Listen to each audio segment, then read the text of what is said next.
The Cordon.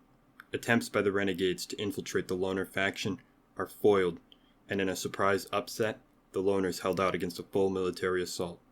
Though many good stalkers died, the siege of the farm passes into legend. Father Valerian, Fanatic, and a dozen others are buried in a small grave near the rookie village, and many will come to pay their respects and give thanks. The Great Swamp. After failing to take the Cordon, the army forces have fallen back here, the second major entrance to the zone. Though the bones of Clear Sky and the local renegades will form the foundations of a new forward operating base, they are unable to bring mechanized units through the muddy terrain and never succeed in pushing far beyond Yantar. The Garbage. With the Cordon secured, the loners drove the bandits out of the train depot, and the Garbage has become a new hub for rookie activity. With aid from Sidorovich, Barkeep establishes his new 200 Rads bar. The flea market is eventually disbanded in favor of the more secure depot, and many rookies will come to begin their careers here, picking through the vehicle graveyards and local anomaly fields. Agroprom. Following the destruction of their Rostock HQ and the cancellation of Operation Red Shield, duty relocated to the Agroprom Institute. The underground is ruthlessly purged, and an ecologist field team is set up inside the institute. No independent stalker is ever allowed to enter the area, although rumors persist of great treasures hidden within the underground, greedily guarded by Duty and their allies. Yantar. With full military and Duty support, the zombies of Yantar are at last wiped out, and Laboratory X-16 is secured. The so-called Miracle Machine is disassembled and shipped to an unknown location for further observation and study. Rostock and the Wild Territory.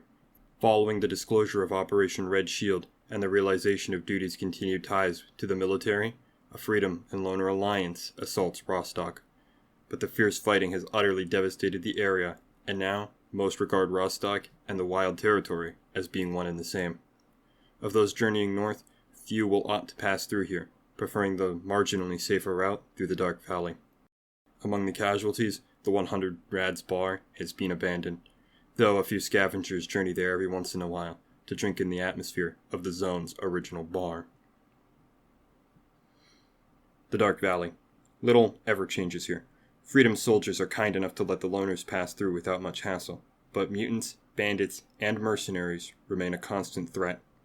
Doctor has set up a practice here, tending to the wounds of those who survive to reach Freedom's base.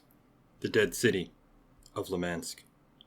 With a lack of organized union in the zone, no one is interested in pursuing the mercenaries, and Lemansk remains theirs. They continue stealth raids into Yantar, but are unsuccessful in breaching X-16 before the military, and thus they shift their focus further afield, mainly to Pripyat, Agroprom, the Red Forest, and the Dark Valley. Successfully securing the Radio Wave Institute means their mysterious clients will continue to fund them for a long time.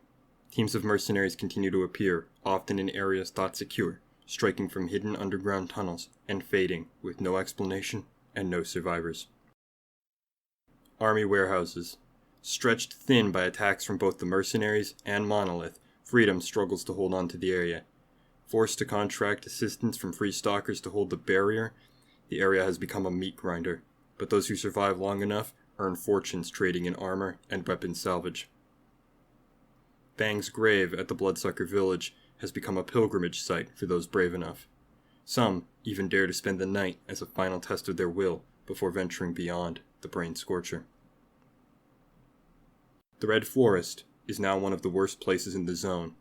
Even with the deactivation of the Brain Scorcher by Strelok, dense anomaly fields and high radiation levels remain, and between them, on whatever safe paths exist, lay the fortifications of Monolith. Many amateurs make the mistake of trying to sneak through after night, and those who return speak in hushed tones of so-called dark stalkers, black-clad strangers who emerge from the very shadows and greet the trespassers with brutal displays of terrifying violence. Laboratory X-10 remains the mercenaries' chief objective in the area, and they will have to brave both the agents of Monolith and these so-called dark stalkers to get there. Zatan. Those who brave the barrier and reach Zatan are rewarded with a loner's paradise on Earth. No military patrols, no freedom tricksters, not even the mercenaries or the bandits dare to tread here. The Skadovsk. stands as a beacon of safe harbor in the chaotic maelstrom of the zone. With the aid of Noah, trained pseudo-dogs are used here as organic artifact detectors and help to find safe paths through the ever-shifting anomaly fields. After overplaying his hand one too many times, a gang of loners kidnap Sultan. He is beaten, stripped naked, and sent back to his allies in Jupiter with a simple message. Anyone wearing the colors of the bandits here will be shot. A handful of divinely inspired souls decide to join Noah in attempting to restore his boat in preparation for the day of the Great Flood. Jupiter. Unable to hold Yanov Station alone, Freedom's troops pull back to the army warehouses and the Dark Valley, leaving the station to become the new home for banditry north of the Brain Scorcher. The Volkov anti-air complex is taken by Monolith and restored to working order in preparation for a military raid that may never come. Nearly overwhelmed by the chaos outside their walls, it is only through the leadership of Gray that the ecologists manage to hold on.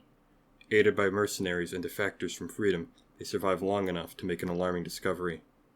As groups of stalkers close in on Pripyat, the CNPP's emissions are not only getting more frequent, but more deadly too. They believe soon a great blowout will come and eradicate all life in the zone. With a new sense of purpose, they have christened themselves Last Day. This doom-driven faction seeks to take over Jupiter and turn it into a defensive position that will hold out unto the end of days and witness the dawn of a clear sky over the zone. Pripyat. The city is no longer quiet.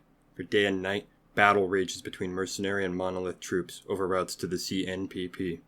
Caught in the crossfire, loners and bandits alike try to shelter in underground sections of the city, only to be entombed by military air raids. Like in the Red Forest, everyone here tells stories of the Dark Stalkers and of mysterious special forces teams that are neither mercenary nor Spetsnaz. It seems that the ongoing struggle to reach the CNPP has attracted the attention of forces from beyond the borders of the zone. Colonel Alexander Degtyarev and the legendary S.T.A.L.K.E.R try to enlist those skilled enough to survive here, quietly building a force to return to the CNPP and put an end to this madness. The Chernobyl nuclear power plant. It's quiet here. With the bulk of Monolith's fanatics entrenched in Pripyat, only a handful remain on guard, and if you listen closely, in between their prayers, one can still hear the whispers of the Wish-Granter, imploring all those who entered the zone to strive for its heart. Пришло время. Я вижу твое желание.